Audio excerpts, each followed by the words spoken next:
నమస్కారం ఘంటారావానికి స్వాగతం. ముందుగా ప్రధానాంశాలు. మతపర రాజకీయాలతో కొన్ని పార్టీలు గద్దెనెక్కుతున్నాయన్న భట్టి.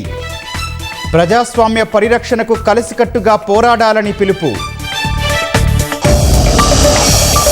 ఫోన్ ట్యాపింగ్ కేసులో 4 గంటలుగా హరీష్ రావు విచారణ.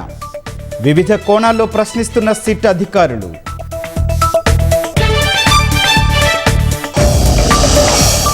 ప్రభుత్వ అవినీతిని ప్రశ్నించినందుకే కేసులు పెడుతున్నారన్న కేటీఆర్. సింగరేణి టెండర్లపై సిట్టింగ్ జడ్జితో విచారణ జరిపించాలని డిమాండ్. తప్పు చేయనప్పుడు ధైర్యంగా విచారణ ఎదుర్కోవాలన్న కాంగ్రెస్. చట్టం తన పని తాను చేస్తుంటే కక్ష సాధింపు అనడం తగదని వ్యాఖ్య.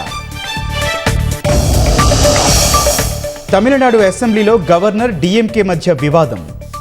జాతీయ గీతాన్ని అవమానించారని గవర్నర్ ఆర్ఎన్ రవి వాకౌట్.